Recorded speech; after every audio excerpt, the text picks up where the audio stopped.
చేస్తున్నారు మీరు? చెట్ల దగ్గర కలుపు మొక్కలను తీస్తున్నాము. దీనికి సంబంధించి మనం భగవద్గీతలో ఏమని నేర్చుకున్నాం దీనిని? కర్మ అని మేడం. కానీ కర్మ చేయడంలో కూడా నైపుణ్యంతో చేయాలి తెలుసా? ఇప్పుడు పనిచేస్తున్నాం కా మేడం, కర్మ కదా మేడం.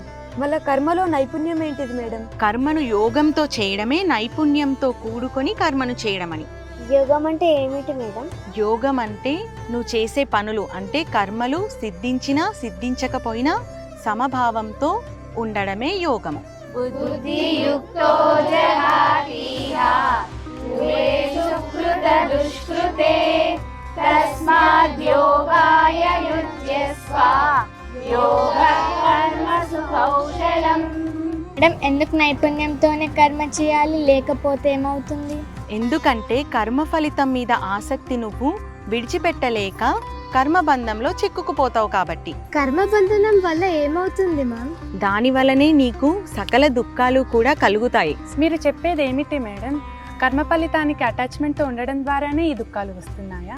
Yes, exactly. అందుకే శ్రీకృష్ణ పరమాత్మ మనకి 2వ అధ్యాయంలోని 51వ శ్లోకంలో సత్వబుద్ధి గల జ్ఞానులు ఫలితం మీద ఆసక్తిని విడిచిపెట్టి బంధం నుండి విముక్తి పొంది దుఃఖరహితమైన పరమపదాన్ని పొందగలుగుతారు. సాత్విక బుద్ధి లక్షణాలు ఏమిటి మ్యామ్? మంచి ఏంటి, చెడు ఏంటి, అసలు ధర్మం ఏంటి, అధర్మం ఏంటి, సత్యం ఏంటి, అసత్యం ఏంటి, ఇవన్నీ తెలుసుకోగల వాళ్ళు సాత్వికమైన బుద్ధి కలవాళ్ళు. అలాగే నీకు తాత్కాలికమైన ఆనందాలు కాకుండా శాశ్వత ఆనందం గురించి పొందాలి అనుకునేవాళ్ళు.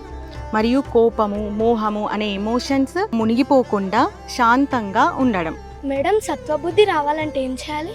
ఏముంది, సింపుల్. మన గురువుగారు చెప్పిన 3 ఫాలో అయిపోతే సరిపోతుంది. స్వాధ్యాయం, సజ్జన సాంగత్యం మరియు ధ్యానం. స్వాధ్యాయం అంటే ఇప్పుడు మనందరం భగవద్గీత రోజు పారాయణం చేస్తున్నాం కదా, అది.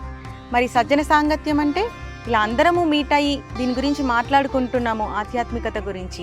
అండ్ ధ్యానం, ధ్యానం కూడా మీ అందరికీ తెలుసు. మరి ఈ 3 చేస్తే సాత్విక బుద్ధి మనము పొందొచ్చు. కర్మజం బుద్ధియుక్తా హి ఫలం త్యక్త్వా మనీషిణః జన్మ బంధ వినిర్ముక్తాః పదం గచ్చన్త్యనామయం.